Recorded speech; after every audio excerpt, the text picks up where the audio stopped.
뭘 하면 얘 어쩌고 쟤 어쩌고 이렇게 하면서 자꾸자꾸 거기로 빼게 하거든요. 그 주의력을 깨시면 안 돼요. 공부 잘하는 게 소원이야. 학습아 심리야 놀자. 학습아 심리야 놀자. 학습아 심리야 놀자. 진이는 비밀 알려줬다. 선택은 네가 해. 한번 질문을 하고 싶은 거는 네. 기본적으로 이제 숙제하고 복습하고 궁리하는 문제에 대해서는 알고 있는데 네. 그 숙제하는 장소로 끌고 온다라고 하면 안 되잖아요. 그렇죠? 우리가 여신의 이미지로서. 그러면 안 되는데도 불구하고 귀를 잡아 당겨갖고 일로 와, 이쪽 거기 앉아봐. 여기 앉아봐. 일단 앉아봐야 시작이 된다라고 이제 끌고 오는 것부터가 사실은 좀 문제가 돼요. 학원도 가라 해야 가는 거고 학원 갔다 오면 오늘 뭐 배웠어 물어보면 그냥 문 탁 닫고 들어가 버리는 상황이 연출되면은 참 어떻게 이 숙제야 부분부터 체크하는 것 자체가 힘들어질 때가 많거든요. 네. 그 부분에 대해서 조금 이 숙제를 하기 위한 첫 단계, 그 도입 단계부터 뭐 노하우가 있었거나 아니면 박사님이 가르치는 동안에 그렇게 안 된 애들이 사실은 성장한 거잖아요. 그 네. 키포인트가 되는 거 조금만 더 얘기해 주시면 좋을 것 같아요. 우선은요, 어머니, 아이들이 미러링이라고 하는 거 혹시 아세요? 미러링. 거울 뉴런이라는 거예요. 네. 거울 뉴런이 뭐냐면 누가 하는 거를 따라 하는 거예요. 예, 모방 학습이라고 할 수 있는 그런 것들이거든요. 그래서 이것도 사실 환경적 요인이 굉장히 커요. 그러니까 우리 집에서는 이 공부라는 것이 사실은 크게 유의미하지가 않은 거예요. 그냥 너 이거 안 하면 앞으로 어떻게 살래? 이런 거 안 하면 너 사는 게 뭐 어려울 것이다. 이런 식의 교육과 가치에 대해 가지고 조금 훼손된 부분이 있지 않을까라고 좀 생각을 해요. 공부가 뭐냐면 정말 건강한 공부라는 것이 집안 내에서 자리 잡으면요. 아이들은 엄마랑 같이 하고 싶거나 아니면은 엄마랑 친하고 싶어서라도 자기가 해야 할 목들을 되게 잘 하거든요.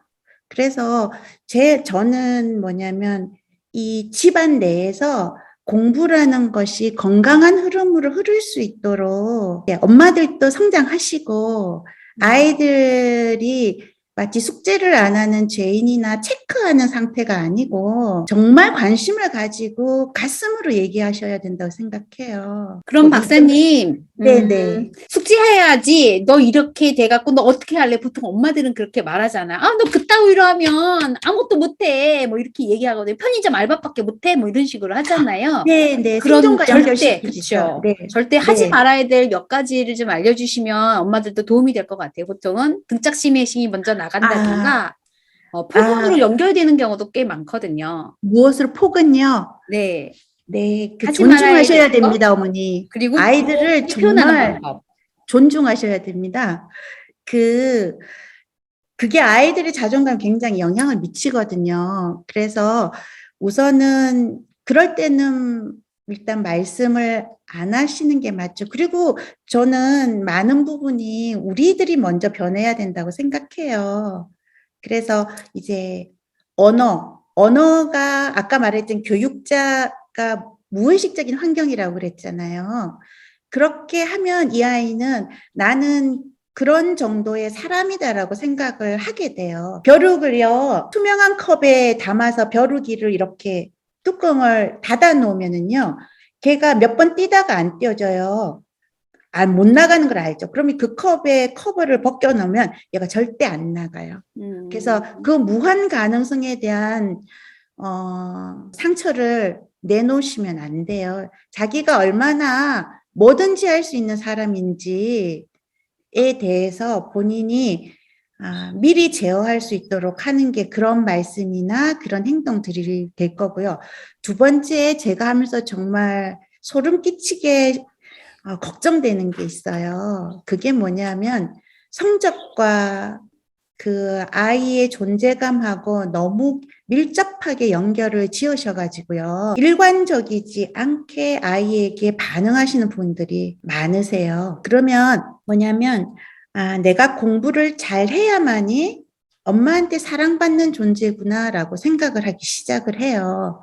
그러면 어떠냐면은 실제로 자기가 구상하고 있는 인생은 공부는 이 정도 그냥 교양인 정도로 하고 나는 살아고 나머지 에너지는 나는 내가 잘하고 싶은 거 거기에 집중하고 싶어라고 계획을 세웠는데요. 엄마나 아빠나 가족들로부터 미움을 받거나 인정을 못 받을 것 같아서 그 공부를 계속 쥐고 있는 아이들이 있어요. 근데 실제적으로 그거는 에너지만 낭비하지 아이들이 진짜 공부를 할 수가 없거든요. 진짜 공부란 건 뭐냐면 충분한 시간을 들이고 그것에 몰두할 수 있는 그러한 상태가 되어야 되는데 절대 정서적으로 불안정한 성격은 그렇게 안 되죠.